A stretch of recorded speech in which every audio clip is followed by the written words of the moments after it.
Assalamualaikum warahmatullahi wabarakatuh. Perkenalkan, nama saya Siti Nurhaliza dengan NIM 8587095339 kelas C semester 4 Pojar UT Pamekasan, dosen pembimbing Lukman Budiarto SPD MPD. Di sini saya akan mempresentasikan pembelajaran PKN di SD ada modul 11 dan 12.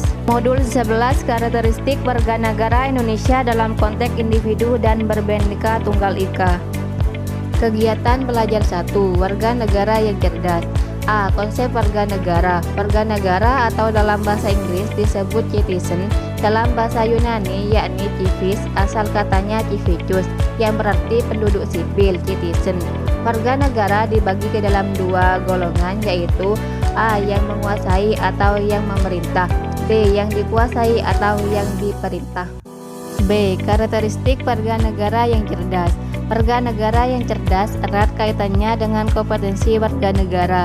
Seorang ahli bernama Rejai mengemukakan ada 6 kompetensi dasar basis kompetensi warga negara, yaitu 1. Kemampuan memperoleh dan menggunakan informasi, 2. Membina ketertiban, 3. Membuat keputusan, 4. Berkomunikasi, 5. Menjalin kerjasama, dan 6. Melakukan berbagai macam kepentingan secara benar. C. Dimensi-dimensi kecerdasan warga negara. Warga negara yang cerdas sebagaimana hendak diwujudkan melalui pembelajaran pendidikan kewarganegaraan tidak semata-mata memenuhi kualifikasi cerdas secara intelektual, melainkan cerdas secara emosional, cerdas spiritualitas, cerdas secara moral. Kegiatan belajar 2. Warga negara yang partisipatif. A. Pengertian partisipasi. Partisipasi merupakan ciri warga negara yang baik. Warga negara yang partisipatif adalah warga negara yang senantiasa melibatkan diri atau ikut serta dalam berbagai kegiatan dalam konteks kehidupan masyarakat, bangsa dan negara, baik dalam bidang politik, ekonomi, sosial dan budaya maupun keamanan.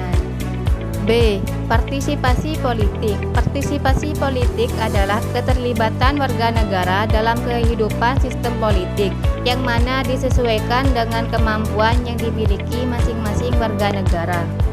C. Partisipasi sosial. Partisipasi sosial warga negara erat hubungannya dengan kegiatan atau aktivitas warga negara sebagai anggota masyarakat untuk terlibat atau ikut serta dalam kehidupan sosial masyarakat. D. Partisipasi dalam bidang budaya. Warga negara berperan serta atau terlibat secara aktif untuk menjaga dan melestarikan budaya bangsa itu. Kegiatan belajar 3. Warga negara yang bertanggung jawab. A. Pengertian tanggung jawab. Tanggung jawab itu erat kaitannya dengan hak dan kewajiban serta kekuasaan. Sebab pelaksanaan kewajiban dan kekuasaan serta pembangunan hak yang dimiliki dan melekat dalam diri setiap warga negara harus disertai dengan tanggung jawab. B. Tanggung jawab warga negara terhadap Tuhan Yang Maha Esa sesuai dengan sila pertama Pancasila, yakni ketuhanan yang Maha Esa dan Undang-Undang 1945 pasal 29.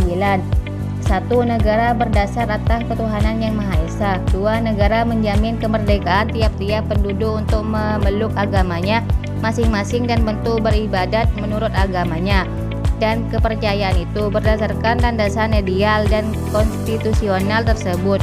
Setiap warga negara Indonesia harus senantiasa melandasi sikap dan perilaku dan nilai-nilai keimanan dan ketakwaan terhadap Tuhan Yang Maha Esa. Tanggung jawab warga negara terhadap Tuhannya diwujudkan dengan beribadah sesuai dengan keyakinan masing-masing yang dimanifestasikan dalam bentuk perilaku yang dipancarkan keimanan dan ketakwaan terhadapnya. C. Tanggung jawab warga negara terhadap masyarakat. Setiap individu warga negara hidup di tengah-tengah masyarakat dan keberadaannya tidak dapat dilepaskan dari masyarakat. Sebagai anggota masyarakat, setiap individu mempunyai tanggung jawab. D. Tanggung jawab warga negara terhadap lingkungan. Hubungan manusia dengan alam sangat erat dan tidak dapat dipisahkan keduanya. Manusia membutuhkan lingkungan untuk kelangsungan hidupnya. Sementara itu, lingkungan memerlukan manusia untuk pemeliharaannya. Setiap warga negara di pundaknya terpinggul tanggung jawab yang tidak ringan dalam hubungannya dengan pengolahan dan pemanfaatan lingkungan alam tersebut. Tanggung jawab warga negara terhadap bangsa dan negara. Tanggung jawab warga negara terhadap bangsa dan negaranya dilaksanakan dengan cara mengaktualisasikan hak dan kewajibannya sebagai warga negara sebagaimana dituangkan dalam landasan konstitusional negara kita, yakni Undang-Undang Dasar 1945. Tanpa tanggung jawab yang konsisten dari setiap warga negara dalam melaksanakan hak dan kewajiban warga negara sebagaimana dituangkan dalam Undang-Undang Dasar 1945 tersebut, barangkali tiada artinya Undang-Undang Dasar 1945 karena hak dan kewajiban warga negara tidak dilaksanakan sebagaimana mestinya. Kegiatan belajar 4 warga negara yang religius dan penuh toleransi. A. Manusia sebagai makhluk religius. Manusia adalah homo religius, artinya makhluk yang beragama, makhluk yang mempunyai keyakinan akan kekuasaan Tuhan Yang Maha Esa yang menguasai alam jagat raya beserta seluruh makhluk lainnya di dunia ini. B. Pengertian warga negara religius. Warga negara religius adalah warga negara yang senantiasa memahami serta mengaktualisasikan nilai-nilai ajaran agama yang dipeluk dan diyakininya dalam konteks kehidupan sehari-hari, baik di lingkungan keluarga, masyarakat, maupun bangsa dan negara. Pentingnya warga negara yang religius dan penuh toleran untuk diwujudkan mengingat fakta sosial bangsa Indonesia yang merupakan bangsa yang beraneka-ragaman, menyangkut agama, bahasa, ras, etnis, golongan politik maupun budaya. C. Pentingnya suatu toleransi. Toleransi adalah sikap lapang dada terhadap prinsip atau pendirian orang tanpa mengorbankan prinsip dan pendirian sendiri.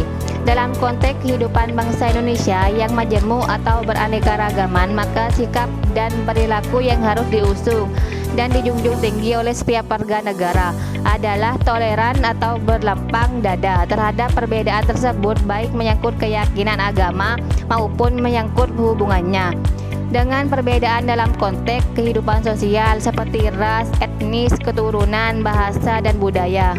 Modul 12 Penilaian dalam Pendidikan Kewarganegaraan SD. Kegiatan belajar 1 Konsep dan prinsip penilaian PKN SD atau MI. Secara prinsip penilaian dalam PKN tidak berbeda dengan penilaian dalam mata pelajaran lainnya. Hanya yang berbeda tekanannya, di mana penilaian dalam mata pelajaran PKN lebih menekankan pada aspek afektif.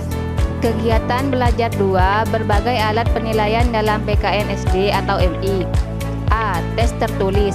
Penilaian bentuk tertulis dilakukan untuk mengukur hasil belajar yang bersifat kompleks. Dalam ujian tertulis dapat digunakan soal-soal berbentuk OEC, objektif, atau gabungan di antara keduanya, terdiri atas uraian, terbatas, dan bebas. B. Tes perbuatan. Penilaian perbuatan adalah penilaian tindakan atau tes praktik yang secara efektif dapat dimanfaatkan untuk kepentingan pengumpulan berbagai informasi tentang bentuk-bentuk perilaku yang diharapkan muncul dalam diri siswa. Alat yang dipergunakan adalah lembar pengamatan. Tes perbuatan itu tempat dipergunakan untuk menilai perilaku seseorang atau kelompok orang. Penilaian pada tes berbeda ini. C. Tes lisan. Penilaian berbentuk lisan digunakan untuk menilai hasil belajar dalam bentuk kemampuan mengemukakan ide-ide dan pendapat-pendapat secara lisan. D. Penilaian non-tes. Beberapa teknik non-tes dapat dipergunakan oleh para guru agar dapat melakukan penilaian lebih objektif dan adil. Teknik dan alat non-tes antara lain 1. Observasi, 2. Catatan kejadian, 3. Angket atau daftar isian, 4. Wawancara, 5. Daftar cek atau segala pilihan, 6. Sosiometri, 7. Kumpulan catatan pribadi peserta didik, 8. Studi kasus. Kegiatan belajar 3 Model-model alat penilaian PKN SD atau MI. A. Pengembangan alat penilaian kelas dalam PKN. Dalam mengembangkan berbagai alat penilaian dalam mata pelajaran PKN berbasis kompetensi, ada sejumlah langkah yang harus dicermati oleh para pengembang soal. Daftar kata kerja operasional yang digunakan dalam perumus standar, kompetensi dan kompetensi dasar. B. Model-model alat penilaian PKN SD atau MI. A. Bentuk soal pilihan ganda. B. Bentuk hubungan antar hal. C. Bentuk soal pilihan ganda konflik. 1. Model penilaian perbuatan. 2. Model penilaian skala sikap. 3. Model penilaian daftar cek. C. Model penilaian catatan anekdot. Sebagaimana yang tertera pada gambar, pada penilaian tersebut terdapat kolom nomor, kolom hari atau tanggal dilakukan penilaian tersebut, kolom catatan kejadian atau peristiwa siswa selama kegiatan belajar mengajar berlangsung, dan kolom solusi atau tidak lanjut kejadian yang terjadi. D. Model penilaian daftar cocok. Sebagaimana yang tertera pada gambar, pada penilaian tersebut terdapat kolom nomor, kolom opsi pertanyaan seputar gambaran perilaku siswa yang ingin kita ketahui dari siswa, dan kolom opsi ya atau tidak. E. Model penilaian skala bertingkat. Sebagaimana yang tertera pada gambar, pada penilaian tersebut terdapat identitas sekolah dasar, nama siswa, kelas, tanggal, waktu, tujuan. Terdapat kolom nomor, kolom aspek yang diukur, dan kolom skala bertingkat dari 1 sampai 4. F. Model penilaian sosiometri. Sebagaimana yang tertera pada gambar, pada penilaian tersebut terdapat form penilaian teman sejawat dengan menggunakan tentang nilai dari 10 sampai 100, yang mana pada kolom tersebut terdapat kolom nomor, kolom nama teman sejawat, kolom partisipasi dan keterampilan, kolom kerjasama, kolom pemahaman, kolom pengetahuan atau keterampilan, dan kolom keterangan atau komputer. Untuk opsi penilaian bisa disesuaikan kebutuhan pewawancara. G. Model penilaian pedoman wawancara. Sebagaimana yang tertera pada gambar, pada penilaian tersebut terdapat tempat identitas narasumber yang diwawancarai, kolom nomor, kolom aspek tersebut, serta terdapat kolom penilaian baik, cukup, dan kurang dari aspek pertanyaan tersebut. H. Model penilaian daftar baik buruk. Sebagaimana yang tertera pada gambar, pada penilaian tersebut terdapat kolom nomor, kolom opsi pertanyaan contoh baik dan buruk dalam kehidupan sehari-hari mereka, dan terdapat kolom baik dan buruk. Dari pertanyaan tersebut, siswa bisa memilih pertanyaan yang diajukan termasuk kategori daftar yang baik atau yang buruk. I. Model penilaian daftar tingkat urutan. Sebagaimana yang tertera pada gambar, pada penilaian tersebut terdapat kolom nomor, kolom opsi pertanyaan yang diajukan berdasarkan pengalaman sehari siswa, dan terdapat kolom nomor urut beserta alasannya. Kegiatan belajar 4. Penggunaan model alat penilaian PKN SD atau MI berbasis portofolio.